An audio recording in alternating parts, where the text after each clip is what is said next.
highest art of warfare is not to fight at all, but to subvert anything of value in the country of your enemy, until such time that the perception of reality of your enemy is screwed up to such an extent that he does not perceive you as an enemy, and that your system, your civilization, and your ambitions look to your enemy as an alternative, if not desirable, then at least feasible.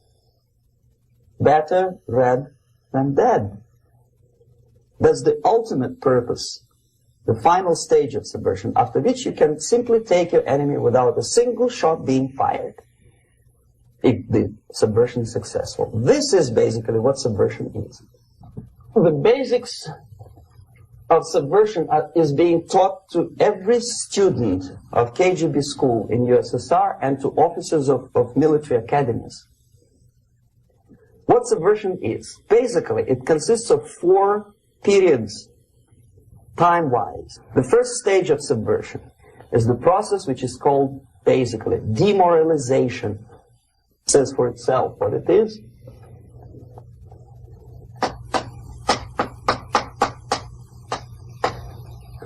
It takes from,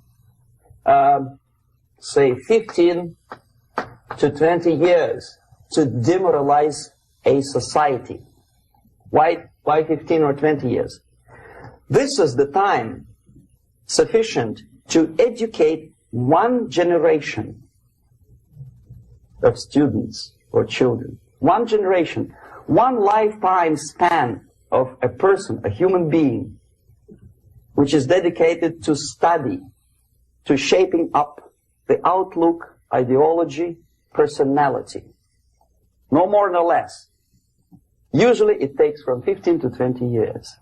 What it includes? It includes influencing, or by various methods, infiltration, propaganda methods, direct contacts, doesn't really matter. I will describe them later. Of various areas where public opinion is formulated or shaped. On the stage of demoralization, obviously there are tendencies in each society, in each country, which are going to opposite direction from the basic moral values and principles. To take advantage of these movements, to capitalize on them, is the main purpose of the originator of subversion. So we have religion, we have education, we have social life, we have power structure, we have labor relations, unions, and finally we have law and order. 1, 2, 3, 4, 5, 6. Okay? These are the areas of application of subversion. The next step is destabilization.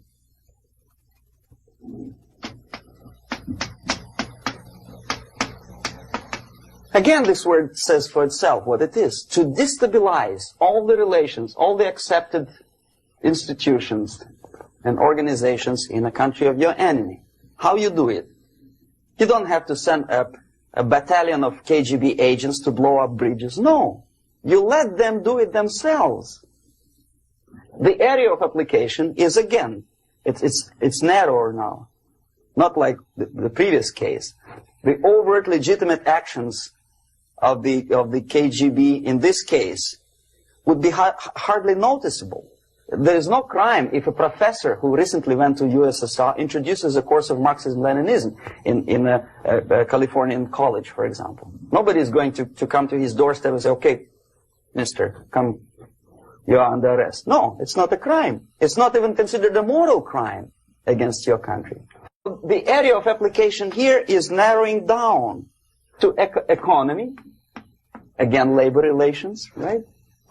To law and order, plus military. And economy, law and order. Yes, and again, the media destabilization process usually leads directly to the process of crisis.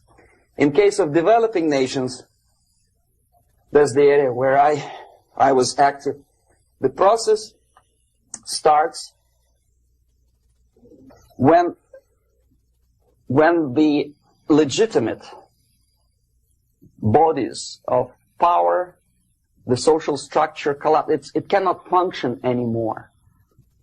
So instead, we have artificial body injected into society, such as non-elected committees. You remember I was talking about them here. Social workers who are not elected by people, media who are self-appointed rulers of your opinion, some strange groups which claim that they know how to lead society forward. They don't usually. All they care is how to collect donations and sell their own concocted ideology, mixture of religion and ideology. Here, we have all this artificial body claiming power. If the power is denied to them, they take it by force. What kind of revolution? There was no revolution yet, and yet they had the committees. They were taking power of judgment. They had the power of execution, they had the power of legislation, and that they had the power of judicial. All of them combined in one person, who is half-baked intellectual, sometimes graduated from Harvard University or Berkeley. He comes back to his country and he thinks that he knows the answer to all the social, economical problems. Crisis is when society cannot function anymore productively. It collapses, obviously. That's the word for crisis. So therefore, the population at large is looking for a savior. The religious groups are expecting a messiah to come. The workers say, we have family to feed. Let's have a strong government, maybe socialist government, centralized. When somebody put the employers on their place and let us work. We are sick and tired of going to strike and missing overtime and all that stuff. We need some strong man, strong government, a leader, a savior is needed. Population is sick and tired already. And here we are. We have a savior. Either a foreign nation comes in, or the local group of leftists, Marxists, no matter what they call themselves, Sandinista, a reverend or some sort, Bishop Muzureva, like in Zimbabwe, doesn't matter. A savior comes and says, I will lead you. So we have two alternatives here. Civil war and invasion. Okay? See how it goes? Civil war, we know what it is. Lebanon is the best example. The civil war, which was artificially implanted in Lebanon by injection of force of PLO, Palestinian Liberation Organization. Invasion we had in many other countries like Afghanistan, name any East European country, it was invaded by the Soviet army. But the result is this. The next stage is normalization. Normalization is a very ironic word, of course. It is borrowed from 1968 situation in Czechoslovakia, when the Soviet propaganda and after them New York Times declared the country is normalized. The tanks moved into Prague, so there is no more Prague Spring, there is no more violence. Normalization. At that stage, the self-appointed rulers of the society don't need any revolution anymore. They don't need any radicalism anymore. So this is the reverse from destabilization. Basically, it is stabilizing the country by force. So all the sleepers and activists and social workers and liberals and homosexuals and professors and Marxists and Leninists are being eliminated physically sometimes. They've done their job already. Okay? They are not needed anymore. The new rulers need stability to exploit the nation, to exploit the country, to take advantages of the victory. Okay? So no more revolutionaries, please. And that's exactly what happens in a number of countries. You remember Bangladesh? This is the crisis in which I was instrumental. First they had Mujibur Rahman. In 1971, he was the leader of People's Party, Awami League, with mustache like Stalin. He was in Russia many times. In 5 years, he was shot by his former colleagues, Marxists. He fulfilled his function. In Afghanistan, it happened 3 times. First there was Taraki, then there was Amin, now there's Babrak Karmal. They killed each other successively, one after another. The moment he fulfills his duty, the first one demoralized country, the second destabilized, the third one brought it to crisis. Goodbye, comrades. Babrak Karmal comes from Moscow and put into the seat of power. Same thing happened in Grenada recently. Maurice Bishop, Marxist, was killed by Austin, what's his name, General something, who was also a Marxist. Right? So no more revolutions, please. Normalization now.